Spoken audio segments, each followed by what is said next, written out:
안녕하세요. 별이 속삭입니다.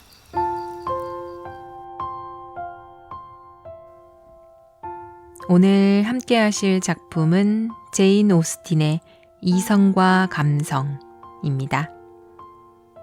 이미 많은 분들이 오만과 편견, 엠마, 설득을 통해 이 작가의 이름을 익숙하게 느끼고 계실 텐데요.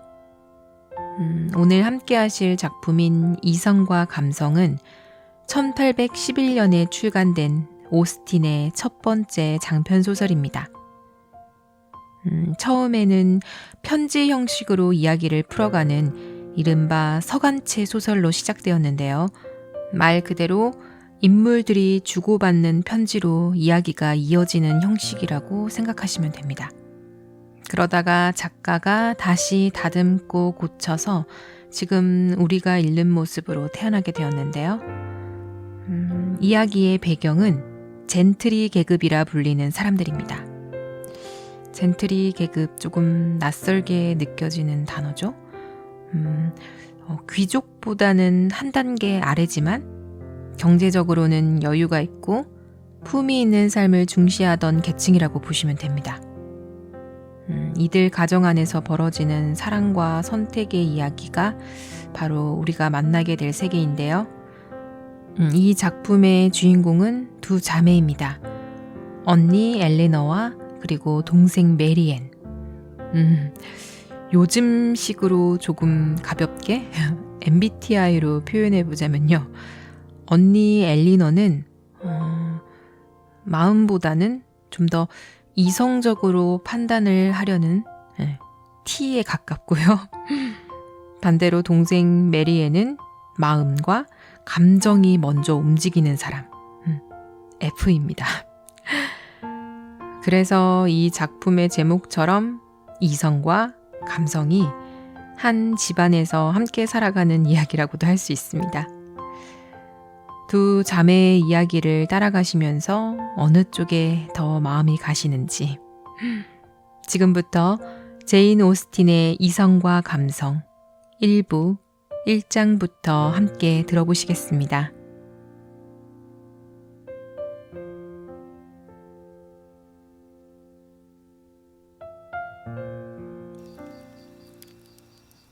(1장) 대시우드 가문은 오랫동안 서식스의 털을 잡고 살아왔다.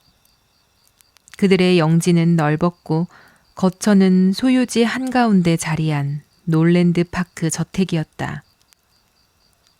여러 대에 걸쳐 그들은 그곳에서 단정하고 품위 있는 삶을 이어왔으며 이웃들의 두루 좋은 평판을 받으며 살아왔다. 이 영지의 지난 주인은 평생 독신으로 지내다 몹시 늙어서야 세상을 떠난 인물이었다. 그의 삶의 많은 세월 동안 곁에는 여동생이 있어 동무이자 살림을 맡은 이로 함께 지냈다. 그러나 그 여동생이 그보다 10년 먼저 세상을 떠나자 그의 집안에는 큰 변화가 찾아왔다. 그녀의 빈자리를 메우기 위해 그는 조카 헨리 대시우드의 가족을 집으로 불러들였다. 헨리 대시우드는 법적으로 놀랜드 영지를 물려받을 상속자였고 그 또한 이 재산을 그에게 남길 뜻을 품고 있었다. 조카 부부와 그들의 아이들이 드나드는 가운데 노신사의 나날은 편안히 흘러갔다. 그들 모두를 향한 그의 애정은 점점 깊어졌다. 단지 이의 타산에서 비롯된 것이 아니라 참으로 따뜻한 마음에서 우러난 헨리 대시우드 부부의 세심한 보살핌은 노년에 이를 수 있는 가장 든든한 위안을 그에게 안겨주었다. 아이들의 밝은 웃음과 쾌활함은 그의 삶에 산뜻한 맛을 더해주었다. 헨리 대시우드에게는 전처에게서 얻은 아들 하나가 있었고 현재의 부인에게서는 딸 셋을 두고 있었다. 아들은 성실하고 점잖은 젊은이였으며 큰 재산을 지녔던 어머니의 유산 덕분에 이미 현금이 넉넉히 마련되어 있었다. 그 재산의 절반은 그가 성년에 이르자 그의 몫이 되었고 이어진 그의 혼인 또한 그의 재산을 더욱 불려주었다. 그러므로 놀랜드 영지의 상속은 그에게는 그다지 절실한 문제가 아니었으나 세 자매에게는 사정이 달랐다. 아버지가 그 재산을 물려받음으로써 돌아올 몫을 빼고 나면 그들의 몫은 그리 크지 못했기 때문이다. 어머니는 가진 것이 없었고 아버지 또한 자유로이 처분할 수 있는 돈은 7,000파운드 뿐이었다.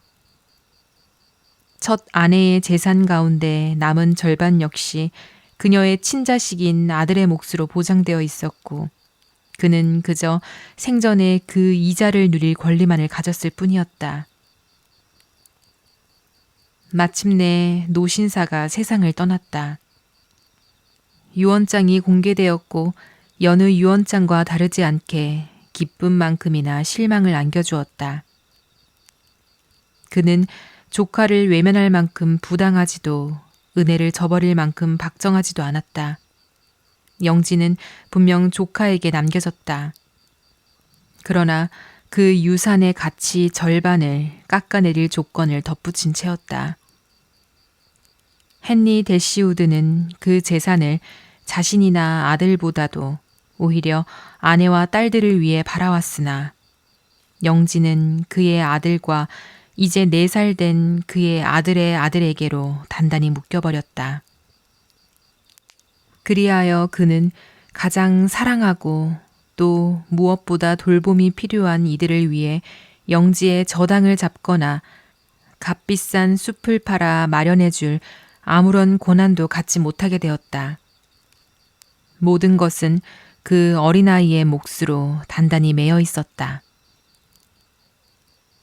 그 아이는 가끔 부모를 따라 놀랜드를 찾았는데 2~3살 아이들에게 흔히 보이는 매력들, 서툰 말씨, 제 뜻을 끝내 이루고야 말겠다는 간절함, 제법 영악한 잔꾀들, 그리고 쉴 새 없는 소란스러움으로 할아버지의 마음을 사로잡았다. 그리하여 여러 해 동안 조카 며느리와 그 딸들이 바쳐온 지극한 정성과도 맞바꿀 수 없을 만큼 그의 사랑을 단숨에 빼앗아 버렸다. 물론 그가 매정하게 굴려고 한 것은 아니었다. 새 조카 손녀들을 향한 애정의 표시로 그는 각자에게 1,000파운드씩을 남겨주었다. 처음에 헨리 대시우드의 실망은 컸다. 그러나 그는 본디 기질이 밝고 낙관적이었다. 그는 아직 자신이 여러 해는 더 살 수 있으리라 여겼고 이미 넉넉한 데다 손을 대면 더 불어날 여지도 있는 영지에서 나오는 수입을 차곡차곡 모은다면 적지 않은 돈을 마련할 수 있으리라 믿었다. 그러나 그처럼 더디게 손에 들어온 재산은 그의 것이 된 지 채 1년도 되지 않아 끝나버렸다. 그는 숙부를 떠나보낸 지 오래지 않아 그 뒤를 따랐다. 그가 세상을 떠난 뒤 남겨진 돈을 다 합쳐보아도 10,000파운드가 전부였고 그것이 과부와 세 딸에게 남겨진 전부였다. 위독하다는 소식이 전해지자 곧 아들이 불려왔고 헨리 대시우드는 병세가 허락하는 한 모든 힘과 간절함을 다해 새 어머니와 누이들을 돌보아 달라고 당부하였다. 아들인 존 대시우드는 다른 가족들만큼 정이 깊은 사람은 아니었다.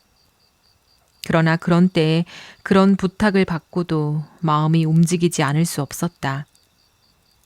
그는 그들이 편안히 지낼 수 있도록 제 힘이 닿는 데까지 무엇이든 하겠다고 약속했다. 그 말에 아버지의 마음은 한결 놓였고 존 대시우드는 이제 차분히 생각해 볼 겨를을 얻었다. 과연 분별력 있게 따져보았을 때 자신이 그들을 위해 얼마나 할 수 있을지. 그는 특별히 심술궂은 젊은이는 아니었다. 다만 마음이 조금 차갑고 조금은 제 몫을 먼저 헤아리는 사람이었을 뿐이다. 그러나 그는 대체로 존중을 받았다. 일상에서 책임을 맡아 처리하는 태도가 단정하고 흐트러짐이 없었기 때문이다. 만일 그가 더 사랑스러운 여인을 아내로 맞았더라면 그는 지금보다 더 훌륭한 사람으로 여겨졌을지도 모른다. 아니, 어쩌면 스스로도 한결 따뜻한 사람이 되었을지 모른다. 그는 몹시 젊은 나이에 결혼했고 아내를 무척이나 사랑했다. 그러나 존 대시우드 부인은 남편의 모습을 과장해 옮겨놓은 듯한 사람이었다. 더욱 좁은 마음을 지녔고 더욱 이기적이었다. 아버지에게 약속을 건넬 때 그는 속으로 누이들의 재산에 각자 1,000파운드씩을 더해 주어야겠다고 마음먹었다. 그때 그는 정말로 자신이 그만한 아량을 지녔다고 여겼다.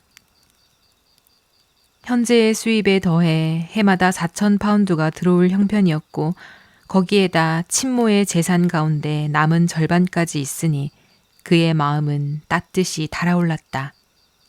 넉넉히 베풀 수 있을 것만 같았다. 그래, 3,000파운드를 주자. 넉넉하고도 보기 좋은 액수 아닌가. 그 정도면 그들을 아주 걱정 없이 살게 하기에 충분해. 3,000파운드라니 그만한 돈쯤이야 조금도 불편함 없이 내놓을 수 있지. 그는 하루 종일 또 그 뒤로 여러 날을 거듭하며 이 생각을 품었고 조금도 후회하지 않았다. 아버지의 장례가 끝나기가 무섭게 존 대시우드 부인은 시어머니에게 아무런 기별도 보내지 않은 채 아이와 하인들을 데리고 놀랜드로 들어왔다. 그녀가 이곳에 올 권리를 두고 다툴 사람은 없었다. 집은 아버지가 세상을 떠난 그 순간부터 남편의 것이었으니까. 그러나 그 처신은 그만큼 더 무례해 보였다. 대시우드 부인의 처지에 놓인 여인이라면 평범한 마음을 지녔다 해도 몹시 언짢았을 일이었다. 더구나 그녀의 마음에는 명예를 중히 여기는 기질이 날카롭게 살아있었고 베품에 대한 생각 또한 다소 낭만적이어서 이런 종류의 무례는 누가 저지르든 또 누가 당하든 도무지 용납하기 어려운 불쾌함으로 다가왔다. 존 대시우드 부인은 전부터 남편의 가족들에게 그리 사랑받는 이는 아니었으나 다른 이의 불편함 따위를 얼마나 아랑곳하지 않고 행동할 수 있는지를 이토록 분명히 드러낸 것은 이번이 처음이었다. 대시우드 부인은 이 무정한 처사를 날카롭게 느꼈고 며느리를 진심으로 경멸했다. 그녀는 며느리가 도착한 그날로 집을 영영 떠나버릴 생각까지 했다. 그러나 첫째 딸의 간곡한 설득이 먼저 그녀로 하여금 떠남이 과연 옳은 일인지 돌아보게 했고 새 딸을 향한 깊은 사랑이 마침내 그녀를 붙들어 두었다. 딸들을 위해 의붓아들과의 불화를 피하기로 마음먹은 것이다. 엘리너, 그렇게 어머니를 붙든 첫째 딸은 19에 불과했으나 사리를 헤아리는 힘과 침착한 판단을 지니고 있었다. 그래서 어머니의 조언자가 되기에 모자람이 없었고 대시우드 부인의 다소 성급한 기질이 자칫 경솔함으로 흐를 때마다 그것을 누그러뜨려 결국은 모두에게 이로운 쪽으로 이끌곤 했다. 그녀의 마음은 참으로 훌륭했다. 정이 깊고 감정 또한 강했으나 그것을 다스릴 줄 알았다. 어머니도 미처 터득하지 못한 지혜였고 또 한 자매는 끝내 배우려 하지 않겠다고 마음먹은 덕목이기도 했다. 둘째 딸 메리앤의 재능은 여러 면에서 엘리너에 뒤지지 않았다. 총명하고 감각이 예리했으나 모든 일에 열정이 앞섰다. 슬픔도 기쁨도 절제가 없었다. 너그럽고 사랑스러우며 사람의 마음을 끄는 매력을 지녔지만 단 한 가지 신중함만은 부족했다. 그녀와 어머니는 놀라울 만큼 닮아 있었다. 엘리너는 동생의 지나친 예민함을 걱정스러운 눈으로 바라보았다. 그러나 대시우드 부인은 그것을 오히려 귀하게 여기고 아끼듯 북돋았다. 두 사람은 이제 서로의 슬픔을 더욱 거세게 부추겼다. 처음에는 걷잡을 수 없이 밀려와 그들을 휩쓸었던 비통이 시간이 지나자 스스로 다시 불러들인 감정이 되었다. 일부러 떠올리고 애써 되살리고 몇 번이고 거듭 키워나갔다. 그들은 슬픔에 온전히 몸을 맡긴 채 떠올릴 수 있는 온갖 생각 속에서 더욱 깊은 괴로움을 길어올렸고 앞으로는 어떤 위로도 받아들이지 않으리라 마음속으로 다짐했다. 엘리너 또한 깊이 상심해 있었다. 그러나 그녀는 여전히 자신을 다잡을 수 있었고 해야 할 일을 해낼 수 있었다. 오빠와 의논할 수 있었고 새언니가 도착했을 때 마땅한 예를 갖추어 맞이할 수 있었으며 어머니 또한 그렇게 마음을 추슬러 보도록 애써 이끌 수 있었다. 참고 견디는 태도를 스스로 보이며 어머니에게도 그것을 권할 수 있었다. 막내 마거릿은 쾌활하고 심성이 고운 아이였다. 그러나 메리앤의 낭만적인 기질은 적잖이 물들었으면서도 그만한 분별은 갖추지 못한 채였으므로 13살의 나이로는 장차 언니들만큼 성숙해질 기미가 뚜렷해 보이지는 않았다. 2장 존 대시우드 부인은 이제 놀랜드의 안주인으로 자리를 잡았고 시어머니와 시누이들은 어느덧 방문객의 처지가 되었다. 그렇다고 해서 노골적인 무례가 있었던 것은 아니다. 그녀는 조용히 예를 갖추었고 남편 또한 자신과 아내, 아이를 넘어서는 범위 안에서라면 가능한 한 친절을 보였다. 그는 얼마간의 진심을 담아 놀랜드를 그들의 집으로 여기라고 권했다. 마침 대시우드 부인 역시 근처에 알맞은 집을 구할 때까지 그곳에 머무는 것이 가장 나은 방도라 여겼으므로 그의 제안은 받아들여졌다. 지난날의 기쁨을 하나하나 떠올리게 하는 그 장소에 그대로 머무는 일은 오히려 그녀의 마음에 꼭 들어맞는 일이었다. 즐거울 때 그녀는 누구보다 밝았고 행복을 미리 믿어 의심치 않는 그 낙관 속에서 이미 행복을 누리는 사람이었다. 그러나 슬픔에 잠기면 상상에 휩쓸려 위로가 닿지 않는 먼 곳까지 나아가 버리기는 마찬가지였다. 기쁨에서 티끌 하나 허락하지 않던 마음이 슬픔에서는 한 줄기 빛조차 받아들이지 못했다. 존 대시우드 부인은 남편이 누이들에게 해주려는 일을 매우 탐탁지 않게 여겼다.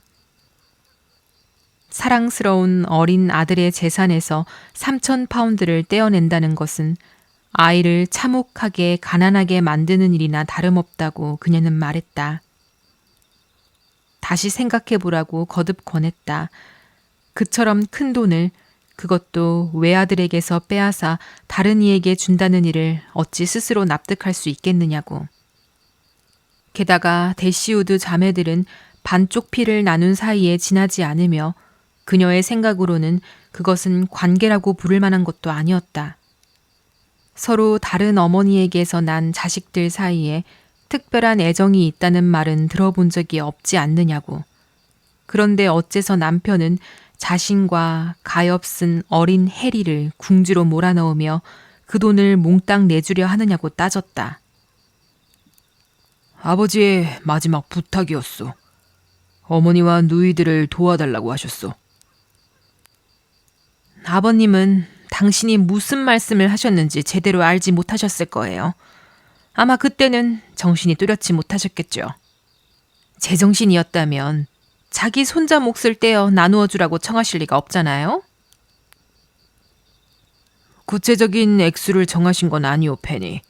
그저 형편이 허락하는 만큼 그들의 처지를 좀 더 편안하게 해달라고 하셨을 뿐이요. 차라리 전적으로 내 판단에 맡기셨더라면 더 나았을지도 모르지. 내가 그들을 모른 채 하리라고는 생각하지 않으셨을 텐데. 하지만 약속을 요구하셨으니 그 자리에서는 달리 할 수 없었소. 약속은 했고 지켜야 하오. 그들이 놀랜드를 떠나 새 거처를 마련하게 되면 무엇이든 해 주어야 하오. 그래요. 무언가 하기는 해야겠죠. 하지만 그 무언가가 꼭 3,000파운드일 필요는 없잖아요. 한 번 내어준 돈은 다시 돌아오지 않아요. 당신 누이들은 언젠가 결혼할 테고 그러면 그 돈은 영영 남의 것이 되고 말 거예요. 만일 그 돈이 우리 가엾은 아이에게 되돌아올 수만 있다면 모를까. 그렇다면 이야기가 달라지겠지. 훗날 해리가 그처럼 큰 돈을 내어준 일을 아쉬워하게 될지도 모르지. 이를테면 자식이 여럿이라면 그 돈이 얼마나 욕이 나겠소.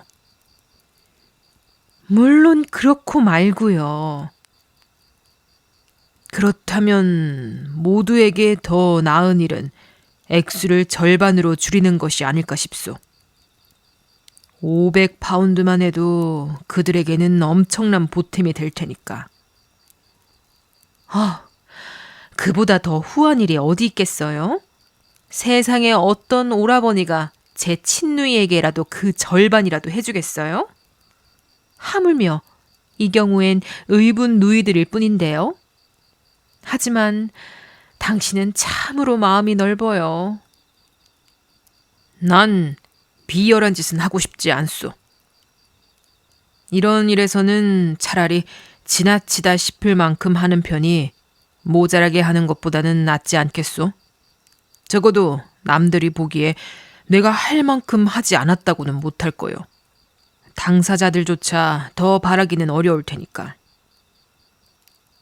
그들이 무엇을 바랄지는 알 수 없죠. 하지만 우리가 생각할 것은 그들의 기대가 아니에요. 문제는 당신이 감당할 수 있는 범위가 어디까지인가 하는 거죠. 물론이요. 그리고 내 생각엔 각자 500파운드씩은 줄 수 있을 듯하오. 설령 내가 아무것도 보태지 않는다 해도 어머니가 돌아가시면 그들은 저마다 3,000파운드가량은 받게 될 터이니 젊은 아가씨들에게는 꽤 넉넉한 재산이지. 그럼요. 사실 제 생각엔 그들은 아무 보탬도 필요 없어요. 10,000파운드를 셋이 나눌 테니 말이에요. 결혼한다면 틀림없이 잘 살 것이고 결혼하지 않는다 해도 그 이자로 셋이 함께 아주 넉넉히 지낼 수 있겠죠. 맞는 말이오. 그러니 어쩌면 전반적으로 보아 그들보다는 어머니를 위해 무언가 하는 편이 더 나을지도 모르겠소. 살아계시는 동안 도움이 되도록 말이오. 이를테면 연금 같은 방식으로. 그러면 누이들도 함께 그 혜택을 누리게 될 테니 해마다 100파운드면 모두를 아주 편안하게 해줄 수 있을 거요. 그러나 아내는 이 계획에 선뜻 동의하지 못하고 잠시 머뭇거렸다. 물론 한꺼번에 1,500파운드를 내놓는 것보다는 낫겠죠. 하지만 대시우드 부인이 15년을 더 사신다면 우린 완전히 손해를 보는 셈이에요. 15년이라니 페니. 그 정도 값을 치를 만큼 오래 사시지는 않을 것이오. 그럴 리야 없겠죠. 하지만 잘 보세요. 사람들은 연금을 받게 되면 꼭 오래 살더라고요. 더구나 그분은 체격도 좋고 건강하고 아직 40도 안 되었잖아요. 연금이라는 건 아주 골치 아픈 일이에요. 해마다 되풀이되어 나가고 좀처럼 끊어낼 수도 없고요. 당신은 지금 무슨 일을 하려는지 잘 모르고 있어요. 전 연금이 얼마나 번거로운지 잘 알아요. 우리 어머니는 아버지 유언 때문에 늙은 하인 셋에게 연금을 줘야 했는데 그걸 얼마나 성가셔하셨는지 몰라요. 해마다 2번씩 돈을 마련해 보내야 했고 그 과정도 번거로웠죠. 한 사람은 죽었다는 소문까지 돌았는데 알고 보니 멀쩡히 살아있더군요. 어머니는 정말 지긋지긋해 하셨어요. 그런 끝없는 청구가 붙어 있으니 수입이 자기 것이 아니라는 말까지 하셨으니까요. 더구나 그 돈이 아니었다면 전적으로 어머니 뜻대로 쓸 수 있었을 텐데요. 그 일 이후로 전 연금이라는 것에 질색이 되었어요. 세상 무엇과도 바꾸지 않겠어요. 전 절대 그런 약속에 제 자신을 묶어두지 않을 거예요. 확실히 달갑지는 않은 일이요. 그런 식으로 해마다 수입이 새어나간다는 건. 당신 어머니 말씀대로라면 재산이 온전히 제 것이 아닌 셈이요. 매번 집세가 들어올 때마다 일정한 돈을 꼬박꼬박 내야 한다는 건 결코 바람직하지 않소. 자유가 줄어드는 일이니까. 그럼요. 게다가 고맙다는 말도 못 들어요. 그들은 그걸 당연하게 여기고 당신은 그저 기대된 만큼 했을 뿐이 되죠. 감사의 마음도 생기지 않아요. 나라면 무엇을 하든 전적으로 내 재량에 맡길 거예요. 해마다 일정액을 주겠다고 스스로를 묶지 않을 거예요. 어떤 해에는 100파운드, 아니 50파운드조차 우리 생활비에서 떼어내기 버거울 수도 있잖아요. 당신 말이 옳은 듯하오, 여보. 이 경우에는 연금을 두지 않는 편이 좋겠소. 내가 때때로 건네는 돈이 해마다 정해진 액수를 주는 것보다 훨씬 더 큰 도움이 될 거요. 그들이 수입이 늘었다고 확신하면 생활 규모만 키울 뿐 연말에 남는 돈은 한 푼도 없을 테니까. 그러니 이 편이 가장 좋겠소. 가끔 50파운드씩 건네면 그들이 돈 때문에 곤란해질 일은 없을 것이고 아버지께 드린 약속도 충분히 지키는 셈이 되리라 생각하오. 물론 그렇고 말고요. 사실은 말이에요. 전 속으로 확신하고 있어요. 아버님께서는 당신이 그들에게 돈을 내어주리라고는 전혀 생각하지 않으셨을 거예요. 아버님이 바라신 도움이라는 것도 아마 당신에게서 무리 없이 기대할 수 있는 정도였겠죠. 이를테면 그들이 지낼 만한 아담한 집을 알아봐 준다든지, 이삿짐을 거두는 일이라든지, 철이 되면 생선이나 사냥한 고기를 조금씩 보내주는 일 같은 것 말이에요. 그 이상은 아니었을 거라는데 제 목숨을 걸어도 좋아요. 그렇지 않다면 오히려 이상하고 분별 없는 일이죠. 생각해 보세요, 대시오드. 당신 새어머니와 그 딸들이 7,000파운드의 이자에 각자에게 속한 1,000파운드씩의 이자, 해마다 50파운드씩이죠. 그걸 더해 얼마나 넉넉히 살 수 있겠어요? 그 돈에서 숙식비를 어머니께 드릴 테니 결국 네 사람이 합해 연 500파운드의 수입이 생기는 셈이에요. 어머, 세상에. 여자 4명이 그보다 더 무엇이 필요하겠어요? 살림이라고 해봐야 거의 할 것도 없죠. 마차도 없고 말도 없고 하인도 거의 두지 않을 테고 손님을 치를 일도 없을 테니 따로 돈 쓸 데가 어디 있겠어요? 한번 상상해 보세요. 얼마나 편안하겠어요. 연 500파운드라니. 그 절반이나 제대로 쓸 수 있을지 전 도무지 모르겠어요. 그런데 거기에 더 보태준다니 생각만 해도 우스운 일이에요. 오히려 그들이 우리에게 무엇을 보태줄 형편이죠. 정말이요. 당신 말이 옳은 듯하오. 아버지께서 나에게 부탁하신 뜻도 분명 그 정도였겠지. 이제야 또렷이 알겠소. 당신이 말한 그런 방식의 도움과 친절로서 약속을 충실히 지키겠소. 어머니가 다른 집으로 옮기실 때에는 내가 할 수 있는 한 힘을 보태드리겠소. 그때 가구 몇 점쯤 선물해 드리는 것도 좋겠지. 물론이죠. 하지만 한 가지 생각해야 할 게 있어요. 아버님과 어머님이 놀랜드로 옮겨오실 때 스탠힐의 가구는 팔았지만 도자기며 은식기, 린넨은 모두 남겨두셨고 지금은 전부 어머니 몫으로 되어 있어요. 그러니 새 집에 들어가시면 살림은 거의 다 갖추어진 셈이에요. 그건 확실히 중요한 점이요. 참으로 값진 유산이군.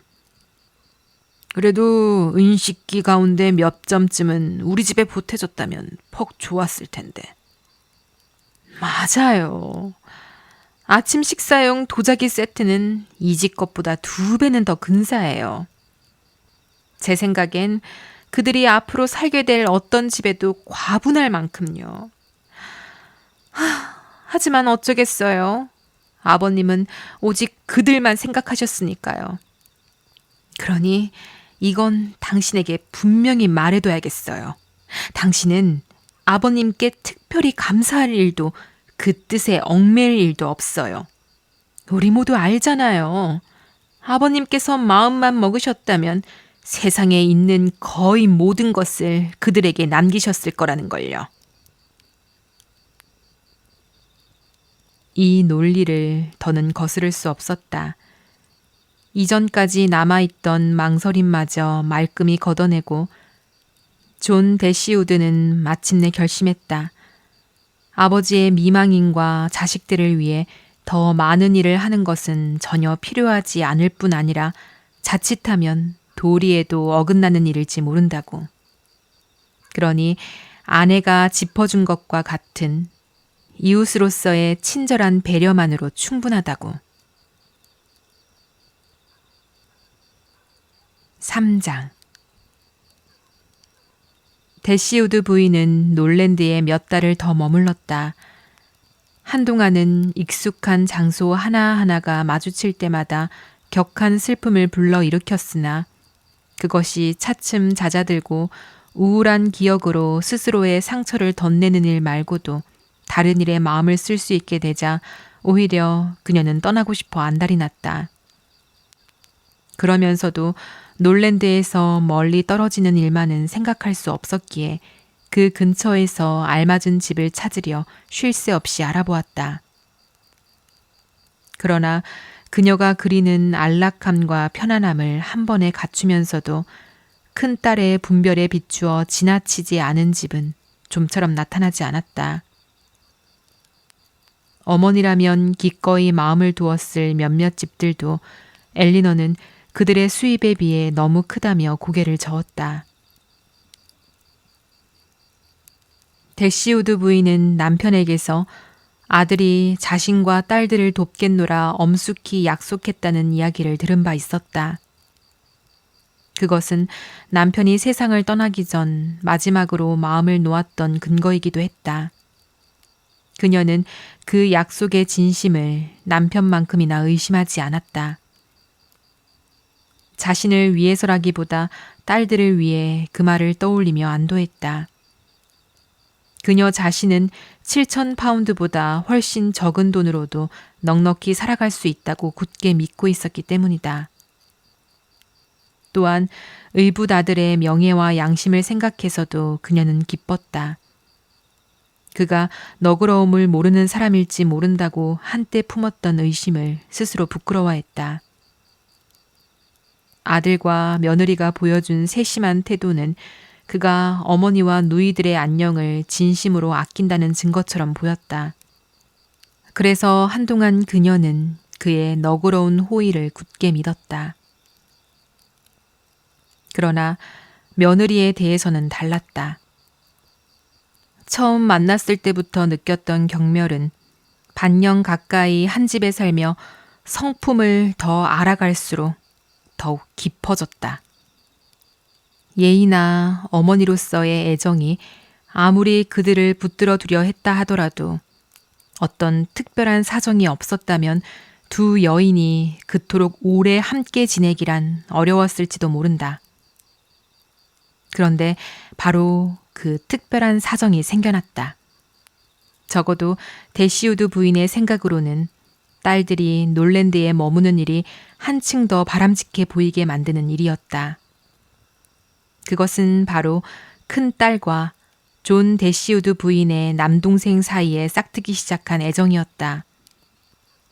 그는 신사다운 태도와 온화한 매력을 지닌 젊은이로 누이가 놀랜드에 자리 잡은 직후 소개되었고 그 뒤로는 대부분의 시간을 그곳에서 보내다시피 했다. 어떤 어머니라면 이에 타산으로 그 친분을 부추겼을지도 모른다. 에드워드 페러스는 막대한 재산을 남기고 세상을 떠난 남자의 장남이었기 때문이다. 또 어떤 어머니라면 신중함에서 그 관계를 말렸을지도 모른다. 그가 가진 재산은 자잘한 액수를 빼고는 거의 전부가 그의 어머니의 뜻에 달려 있었기 때문이다. 그러나 데시우드 부인은 어느 쪽에도 흔들리지 않았다. 그가 사랑스러운 사람으로 보이고 딸을 사랑하며 엘리너 또한 그 마음에 응답한다는 사실이면 충분했다. 성품이 서로 닮아 이끌리는 두 사람을 재산의 차이로 갈라놓아야 한다는 생각은 그녀가 믿어온 어떤 원칙과도 맞지 않았다. 엘리너의 장점이 그녀를 아는 누구에게나 인정받지 못할 리 없다는 점 역시 그녀로서는 상상할 수 없는 일이었다. 에드워드 페러스는 외모나 사교적 재치로 단번에 호감을 사는 사람은 아니었다. 잘생겼다고 할 수는 없었고 그의 태도는 가까이 지내며 알아가야 비로소 매력이 드러났다. 그는 지나치게 수줍어 스스로를 충분히 드러내지 못했다. 그러나 타고난 부끄러움이 누그러지고 나면 그의 말과 행동에서는 솔직하고 다정한 마음이 고스란히 비쳤다. 이해력도 좋았고 교육 또한 그것을 단단히 다져주었다. 다만 그의 능력이나 기질은 어머니와 누나가 바라는 모습, 무엇이라 꼭 집어 말하기는 어려우나 어쨌든 세상에서 두드러지는 인물이 되는 모습에는 어울리지 않았다. 그들은 그가 어떤 방식으로든 세상에서 눈에 띄는 사람이 되기를 바랬다. 어머니는 그를 정계에 들게 하여 의회에 진출시키거나 당대의 유력 인사들과 인연을 맺기를 원했다. 존 데시우드 부인 또한 마찬가지였다. 그와 같은 큰 축복을 당장 이루지 못한다면 우선은 마차를 몰고 다니는 모습만이라도 보기를 바랐다. 그러나 에드워드에게는 권력자도 화려한 마차도 마음을 끄는 것이 아니었다. 그의 바람은 오직 가정의 안온함과 사적인 삶의 고요에 머물러 있었다. 다행히도 더 기대를 걸 만한 남동생이 하나 있었다. 에드워드는 몇 주 동안이나 그 집에 머물렀으나 처음엔 데시우드 부인의 눈길을 크게 끌지는 못했다. 그 무렵 그녀는 슬픔에 깊이 잠겨 있어 주변의 사물에는 거의 마음을 쓰지 못하고 있었기 때문이다. 다만 그가 조용하고 눈에 띄지 않게 처신한다는 것만은 알아차렸고 바로 그 점이 마음에 들었다. 그는 때를 가리지 않은 말로 그녀의 비통함을 건드리는 법이 없었다. 그녀가 그를 한층 더 주의 깊게 바라보고 호감을 갖게 된 것은 어느 날 엘리너가 무심코 그와 누이의 차이를 말한 뒤였다. 그 대비는 어머니의 마음속에서 단번에 그를 돋보이게 했다. 그 애가 페니와 다르다는 것만으로도 충분하구나. 그 말 속에 사랑스러운 모든 것이 다 들어있어.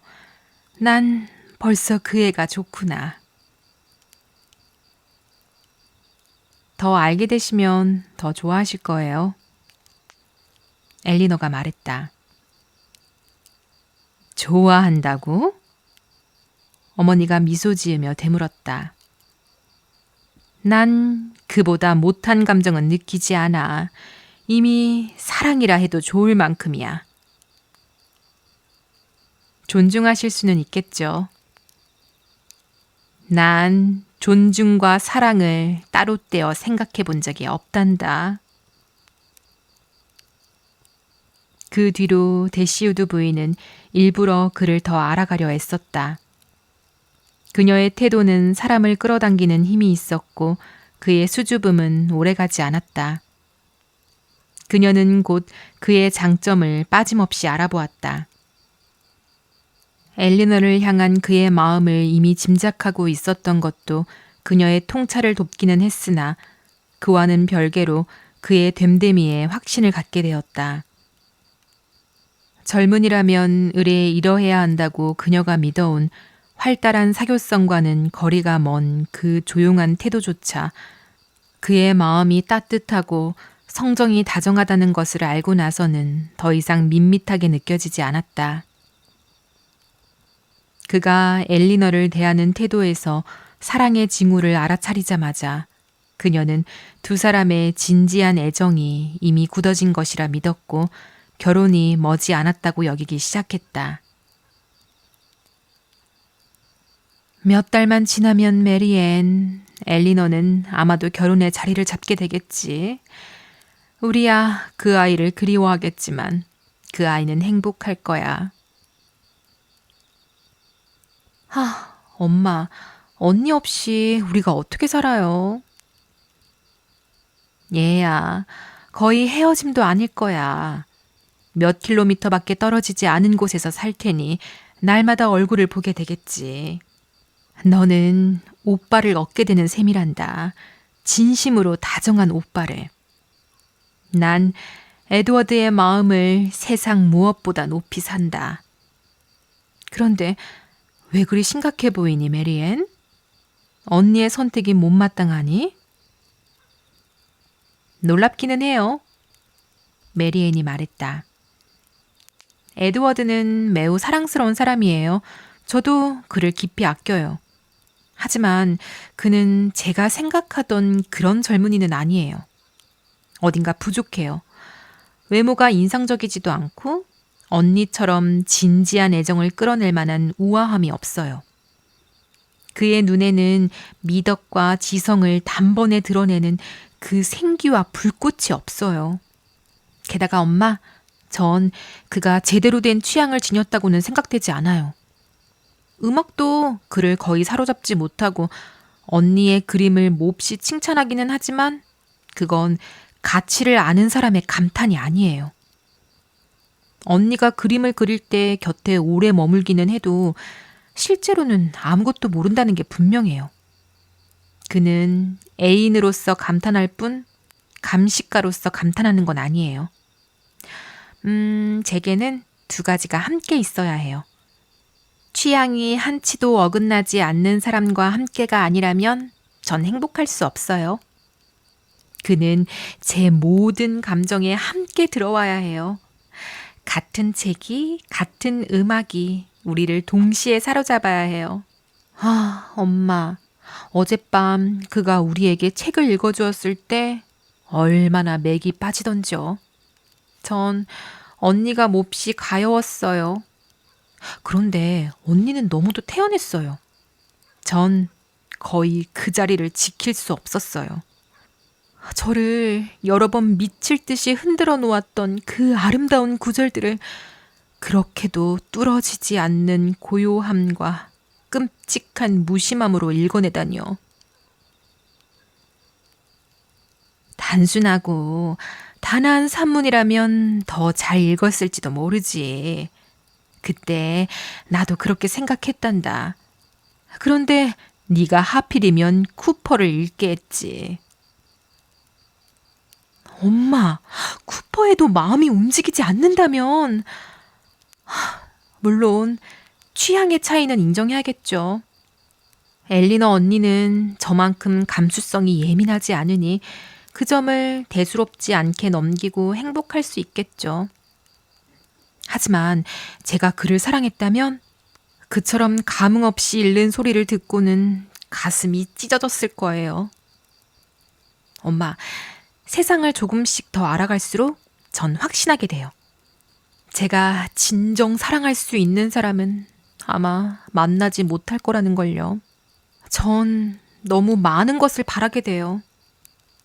그 사람은 에드워드의 모든 미덕을 갖추어야 할 뿐 아니라 그 선함을 더욱 빛내줄 외모와 태도까지 두루 갖추어야 해요. 얘야, 넌 아직 17도 되지 않았단다. 그런 행복을 벌써 단념하기에는 너무 이르지 않겠니? 어떻게 네 운명이 엄마보다 못하리라 여겨? 다만 한 가지 점에서만큼은 메리앤, 네 삶이 나와 다르기를 바란다.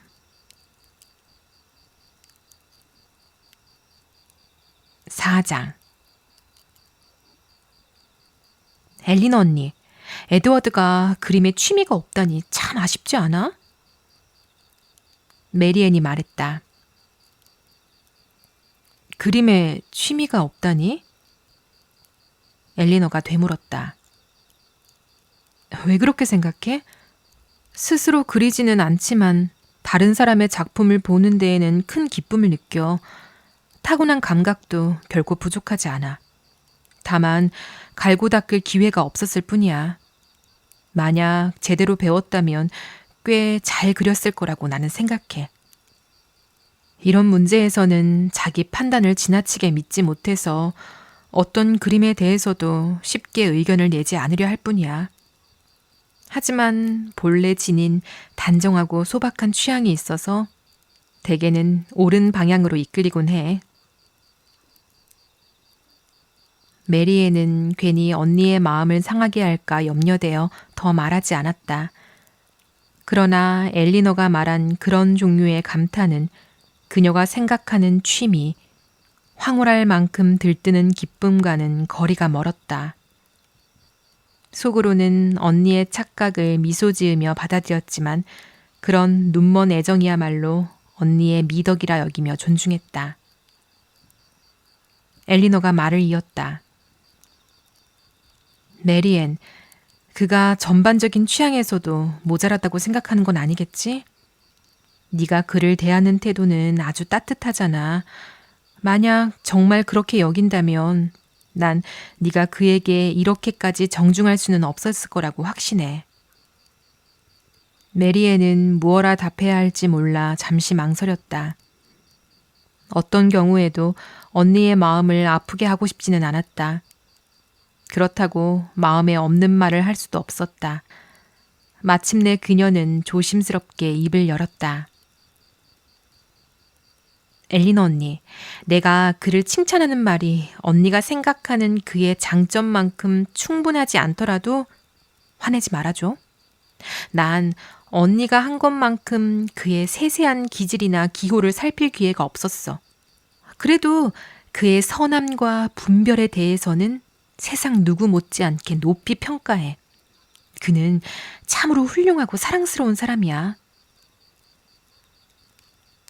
그의 가장 가까운 친구들도 그만한 칭찬에 불만을 품지는 않을 거야. 엘리너가 미소 지으며 답했다. 그보다 더 따뜻하게 표현하기는 어려울걸. 메리에는 언니가 이렇게 쉽게 기뻐해 주는 것이 반가웠다. 엘리너가 다시 말했다. 자주 만나 허심탄회하게 이야기를 나누어 본 사람이라면 누구나 의심하지 않을 거야. 그의 이해력과 원칙의 단단함은 그를 자주 침묵하게 만드는 수줍음 때문에 가려질 뿐이야. 너도 그의 속 깊은 가치를 충분히 알아보고 있잖아. 다만 네가 말한 세세한 기질에 대해서는 특별한 사정 때문에 나보다 더 알 기회가 적었을 뿐이야. 넌 엄마 곁에 마음을 온전히 두고 있었고 난 때로 그와 많은 시간을 함께 보냈어. 나는 그와 문학과 취향에 대해 이야기를 나누었고 그의 생각을 자세히 들을 수 있었어. 그래서 감히 말하건대 그의 정신은 잘 다져져 있고 책을 향한 기쁨은 아주 크며 상상력은 생기 있고 관찰은 정확하고 분명해. 그의 취향 또한 섬세하고 맑아. 그를 알아갈수록 그의 능력은 물론 태도와 외모까지도 점점 더 좋아 보이게 돼. 처음에는 인상이 그리 두드러지진 않지만 유난히 선한 눈빛과 얼굴에 흐르는 온화함을 알아차리게 되면 달라져. 지금의 나는 그를 충분히 알고 있어서 그가 정말 잘생겼다고 생각해. 아니, 거의 그렇다고 해야겠지. 넌 어떻게 생각해, 메리앤? 나도 곧 그렇게 생각하게 될 거야, 엘린 언니. 아직은 아니라 해도 말이야. 언니가 나더러 그를 오빠처럼 사랑하라고 한다면 이제 그의 얼굴에서 어떤 흠도 보이지 않겠지. 지금 그의 마음에서 아무 흠도 보이지 않는 것처럼. 이 말에 엘리너는 움찔했다. 그에 대해 지나치게 열을 올려 말해버린 것이 후회스러웠다. 그녀의 마음속에서 에드워드는 이미 매우 높은 자리에 있었다. 그의 마음도 같으리라 믿고는 있었으나 메리앤이 확신하듯 두 사람의 애정이 굳어졌다고 여길 만큼의 분명함은 아직 없었다. 메리앤과 엄마는 한순간 짐작한 것을 곧 믿어버리고 바라는 것을 곧 기대하는 사람들이라는 걸 그녀는 잘 알고 있었다. 그래서 그녀는 동생에게 두 사람 사이의 실제 상황이 어떠한지 차분히 설명해 보려 애썼다. 내가 그를 아주 높이 생각한다는 걸 부인하려는 건 아니야. 그를 굉장히 존중하고 또 마음에 들어 한다는 것도. 이 말에 메리앤은 금세 얼굴을 붉히며 터져나왔다. 존중한다고? 마음에 든다고? 아, 엘리너 언니 정말 너무해. 차갑다 못해 차갑지 않은 척하는 게 더 차가워 보여. 그 말 다시 한 번만 더 해봐. 나 지금 당장 나가버릴 거야. 엘리너는 결국 웃음을 터뜨렸다. 알겠어. 화내지 마. 내가 이렇게 담담하게 말해서 네 마음을 건드리려던 건 아니야. 내가 말한 것보다 훨씬 깊다고 생각해도 좋아. 그의 사람됨과 그가 나를 아껴준다는 짐작. 아니, 차라리 조심스러운 희망이 허락하는 만큼은 말이야. 그렇다고 해서 그 이상으로 단정 짓고 싶지는 않아. 난 아직 그의 마음을 확신하지 못하니까. 어떤 때는 그 깊이가 뚜렷해 보이다가도 또 어떤 때는 아리송해져. 그의 진짜 뜻을 알기 전까지는 내 쪽에서 먼저 마음을 부풀리고 싶지 않아. 솔직히 말하면 그가 나를 특별히 여긴다는 데에는 거의 의심이 없어. 하지만 그것만으로 다 되는 건 아니잖아. 그는 전혀 자유로운 처지가 아니야. 그의 어머니가 어떤 분인지는 모르지만 새언니가 흘린 말들을 생각해보면 썩 마음이 놓이진 않아. 그리고 에드워드도 알 거야. 재산이나 지위가 넉넉하지 않은 여자와 결혼하려 한다면 순탄하지만은 않으리라는 걸.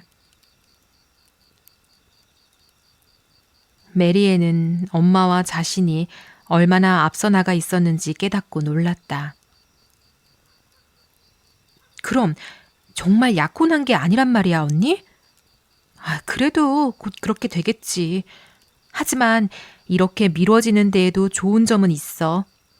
난 언니를 그만큼 늦게 잃게 될 테고, 에드워드는 언니가 가장 사랑하는 예술을 더 깊이 익힐 기회를 얻겠지. 언니의 재능에 자극받아 스스로 그림을 배우게 된다면 얼마나 멋질까? 엘리너는 동생에게 솔직한 생각을 털어놓았지만 메리앤이 믿는 만큼 두 사람의 사정이 순탄하다고는 여길 수 없었다. 때때로 에드워드에게서 기운이 가라앉은 듯한 기색이 보였는데 그것이 무관심은 아니라 해도 그에 못지않게 불안한 무엇을 드러내는 듯했다. 만약 그가 그녀의 애정을 느끼고 있다면 단지 확신이 서지 않아 괴로워하는 정도라면 그렇게 깊은 침울함에 잠길 이유는 없었을 것이다. 오히려 자신의 처지가 발목을 잡고 있다는 쪽이 더 그럴듯했다. 에드워드의 어머니는 그를 편안하게 대해주지도 않았고 아들을 더 높은 자리로 끌어올리려는 자신의 뜻에 철저히 따르지 않고서는 스스로 가정을 꾸릴 수 있으리라는 보장도 주지 않았다. 이런 사정을 알고 있는 이상 엘리너가 이 문제를 마음 편히 여길 수는 없었다. 엄마와 메리앤이 여전히 확신하듯 그의 선택이 곧 결실을 맺으리라 믿고 기대기에는 그녀는 너무 신중했다. 함께 지내는 시간이 길어질수록 그의 마음이 과연 어떤 빛깔인지 더 모호해 보이기도 했다. 때로는 짧지만 쓰라린 순간 동안 그것이 사랑이 아니라 단지 우정에 지나지 않을지도 모른다는 생각까지 스쳤다. 그러나 그 감정이 실제로 어디까지 이르렀든 누이의 눈에 비치기에는 충분히 분명했는지 그녀를 불안하게 만들기에는 충분했다. 그리고 훨씬 더 자주 무례하게 만들기에도. 그녀는 기회를 잡아 시어머니를 노골적으로 자극했다. 자기 남동생이 지닌 크나큰 기대, 두 아들 모두 훌륭한 혼처를 얻어야 한다는 어머니 페러스 부인의 결심, 그리고 그를 유혹하려 드는 젊은 여인이 감수해야 할 위험을 에둘러가며 거침없이 늘어놓았다. 데시우드 부인은 그 말을 모른 채 할 수도 침착한 채 할 수도 없었다. 그녀는 경멸이 또렷이 드러나는 대답을 남기고 곧장 방을 나왔다. 그리고 아무리 갑작스러운 이사가 불편하고 비용이 들더라도 사랑하는 엘리너를 그런 빈정거림 속에 일주일도 더 두지 않겠다고 마음속으로 굳게 다짐했다. 그처럼 마음이 뒤숭숭하던 때 우편으로 한 통의 편지가 도착했다. 시기 또한 더없이 절묘했다. 데번셔에 사는 데시우드 부인의 한 사촌에게서 온 것이었는데 그 고장에서는 제법 이름과 재산을 갖춘 신사였다. 그는 그녀가 거처를 구하고 있다는 소식을 듣고 조건이 매우 좋은 작은 시골 별장, 즉 코티지 하나를 내어주겠다고 제안해 온 것이다. 편지는 다정하고 사려 깊은 마음이 고스란히 담긴 어조로 쓰여 있었다. 그가 권한 집은 그저 소박한 코티지에 지나지 않았지만 조건이 마음에 든다면 필요한 조치는 무엇이든 해주겠다고 장담했다. 집과 정원의 형편을 자세히 적어보낸 뒤에는 우선 딸들과 함께 바텀파크, 그 자신의 거처로 내려오라고 거듭 권했다. 두 집은 같은 교구 안에 있었으므로 바턴 코티지가 약간의 손질만으로도 편안한 보금자리가 될 수 있을지 직접 살펴보라는 뜻이었다.